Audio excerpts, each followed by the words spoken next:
Hey guys, I know those of you who support Andrew Yang were disappointed by Iowa Caucus results.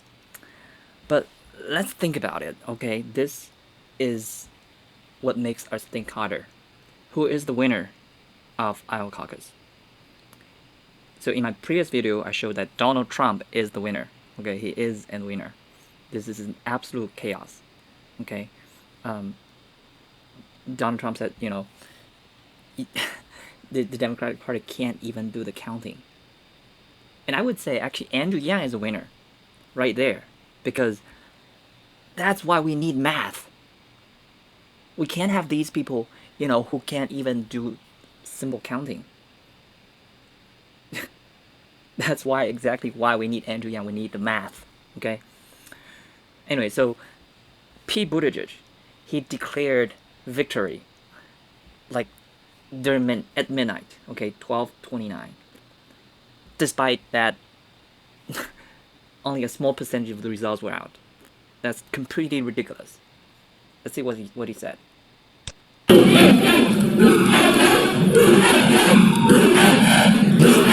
Look at him.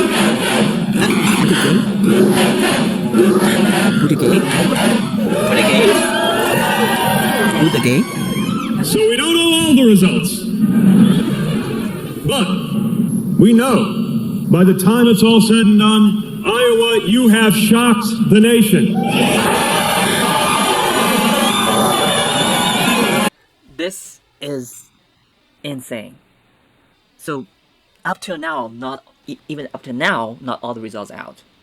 Yet, Pete Buttigieg, he declared victory. Like, same night. How did he know? He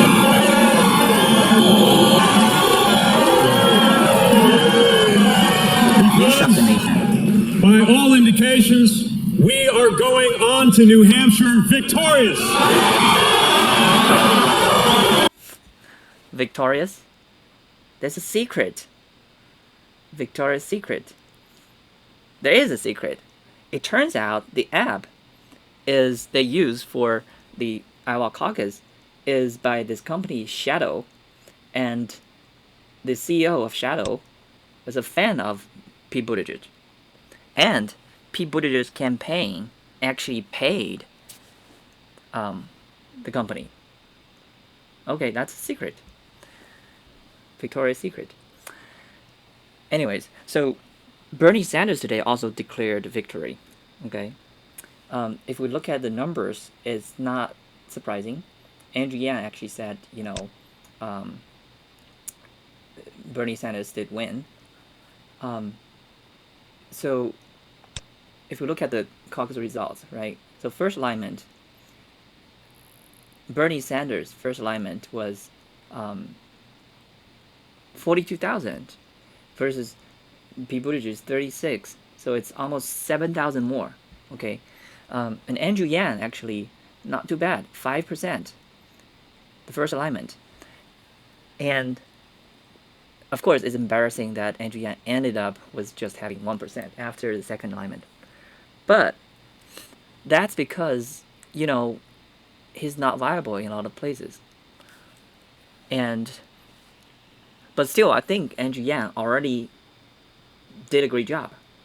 So another reason I think Andrew Yang is the winner of the night is because nobody thought Andrew Yang would be viable in any precinct, right? It's because his polling is 5%. I mean, from here we know that polling is actually reasonably accurate. Okay, it's a reasonably accurate reflection of what's going on the ground. So the Yang supporters, Yang gang, probably were just too optimistic because we were able to trend, number one, number three on Twitter. But trending, I mean, there were only like 20, 30,000 Twitter users trending the hashtag. Okay, we have to look at the number. If it's 2 million people trending, that's a different story. Okay, and the reason I think Andrew Yang won. Okay, here you see Andrew Yang actually became viable in several precincts, and it's probably more than that. I've seen multiple tweets saying Andrew Yang won, number one or two in that precinct, and you know, he was viable. Okay, and look at Tom Steyer. Tom Steyer, that's embarrassing. So even the first alignment, he only got 3,000 people, 0.3%.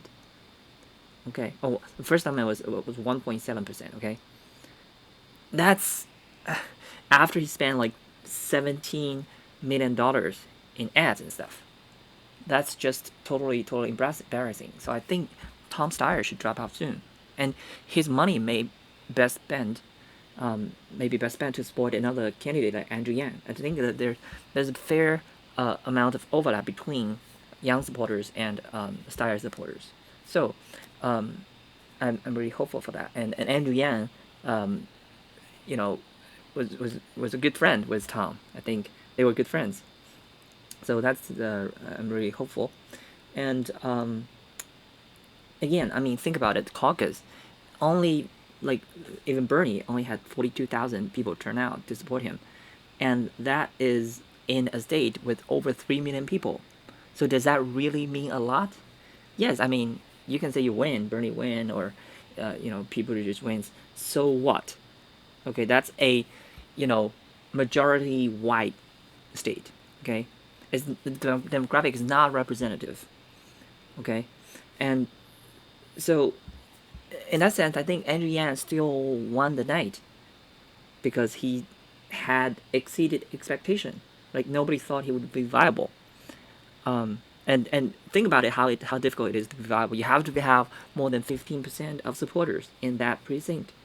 Okay, even Tom Steyer couldn't do that. I mean, he claimed that he's polling like 20+% in South Carolina. But you know, look at what happened during caucus night. Okay, and Joe Biden is too. I mean, it's embarrassing result. Joe Biden number 4, only 15% of people supporting him. Caucus for him. He's barely viable. Okay, he's even not viable in a lot of precincts. And so, what can we learn from this?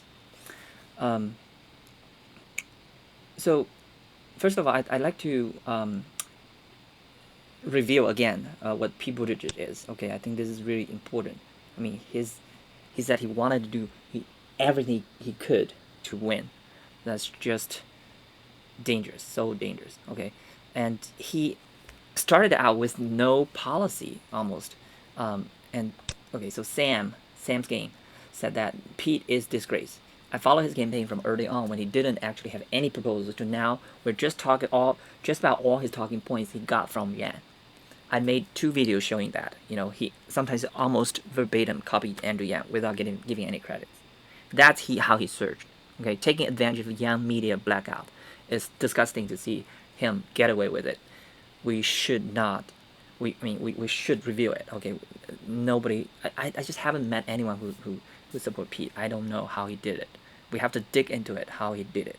Okay, we have to review what he did. And this is another proof. Okay, Trevor Noah talking about Pete Buttigieg. This is from 1 year ago, right after the CNN town hall in April 2019. The surging Pete Buttigieg, mayor of South Bend, Indiana, and middle-aged Pinocchio. Unlike the rest of the Democratic field, he didn't come with policy and specifics. No, he came with hearts. Your campaign website, it's got a lot about who you are, what you believe in. It doesn't have anything specific about policy, like nothing. We'll continue to roll out specific policy proposals too, but I also think it's important that we not... We'll continue to copy good ideas and roll them out, okay? That's what he meant. Drown people in minutiae before we've vindicated the values that animate our policies. I don't know what he just said, but I like him. Yeah, because that was really slick. He still didn't tell us about his policies, but he made us feel like policies, you know? That was nice. It's like, you know, I don't want to swamp you guys in details and vindicate and, you know, smash. You know what he reminds me of? He reminds me of that kid in school who always got good grades without reading any of the books. Be like, did you read it? Oh yeah, Catcher in the Rye. It's such a profound exploration of the human condition. I mean, themes of love, hate, joy, pain. It's so relatable. We can all understand. What more do I need to say? And you. Yeah, so I have the same feeling. I mean, a lot of people do. Is when you listen to Pete Buttigieg, I mean, he talks like a smart guy, but there's not much substance. I mean, he's talking beautifully about nothing, right? Until he started to steal Andrew Yang's talking points. And that's what he used to his advantage to surge in the polls. And of course, this mail cheat thing with the app and flip coins. Okay, have you seen that? See that video below? That's really ridiculous. You have to admit, running for president as a man is so much more fun, right? Because as a woman, you have to bring extra homework, right? Elizabeth Warren calculated 2 cents on every dollar over 50 million. Kamala is breaking down the statistics on maternal mortality as it relates to race and class, but a dude can just come and be like, yeah, I'm just gonna wing it. And he can do it. I mean, he just cheated and almost win Iowa. So, what can we learn from him? We have to reveal Pete. I think Andrew Yang have to take down Mayor Pete, okay, in the debate. And last but not least, I'd like to share with you this article and some of my thoughts. Okay, this is from Shelley, Aussie for Yang. I hate to be blunt, but we did atrociously in Iowa. Like, legit go through each precinct. We were lucky to crack 4th and 5th in any of them. Our Twitter chamber hyped us up to think that we overperformed, and the reality on the ground is that we didn't at all. We matched polling. Okay, that's so true. And yet, all this time, we've been saying the polls were not accurate, our counting is base, not counting is base. Well, the polls were freaking accurate. We're just too late in this game. The media blackout stalled and set Yan's operation, the name recognition, back by almost 6 months worse. That's very true. The media blackout. I mean, even this, I think, is this Iowa Caucus result is part of the media blackout because the media just emphasized Andrew Yang only 1%, 1%. First time was 5%, but they just say it's 1%. That's ridiculous. And okay, we've severely underestimated not only our opponents but also the influence of the mainstream media. We think because we can trend the hashtag that we are the most hyped campaign. We are not. Not only is America 25 years behind the tech curve, but most Americans are 25 years behind the tech curve. Okay. I'm starting to think that Yang is just A, too smart for America, B, too radical for America, and C, has too many opposing forces in the East African and mainstream media to get the exposure that was needed months ago to build the momentum in comparison to the other top five candidates. Yes, that's so true. I think Andrew Yang, if his TV ads had come out months ago, it would have been a different story. And if the mainstream media didn't black him out so much, it'd be a completely different story. The only way I see this actually progressing to give Yang a shot is with the debate performance of his life. And I'm talking gloves off, head-on, highly assertive and dominant. America likes alpha dogs. Andrew Yang has to switch up narrative, move away from UBI talk, and dominate. Well, not necessarily move away from UBI, but he has to illustrate why UBI is a necessity. Okay, why value-added tax plus UBI is the only solution for American people. And he needs to command that stage in a way we haven't seen. He has to show that he is presidential. Okay, he needs to prove that he has the capability to be strong, to fight, and that's the only way to show he has the caliber to beat Trump's personality. Telling people the stats and data is not working. Well, it's working, but it's not working as well. He needs to show that he can be a fighter, just like Tulsi Gabbard. I mean, think about how Tulsi Gabbard, take down Kamala Harris. Okay, Andrew Yang needs to do exactly that. If Yang can pull the performance of a lifetime, force the mainstream media to actually acknowledge his assertion, winning, and power, and it gives him a sudden surge to get over 15% in New Hampshire and data gates for the next stage. And if all #Yang Gang get on the ground campaigning, there is hope. If not, I don't see a viable path to get into top 3, let alone the nominee.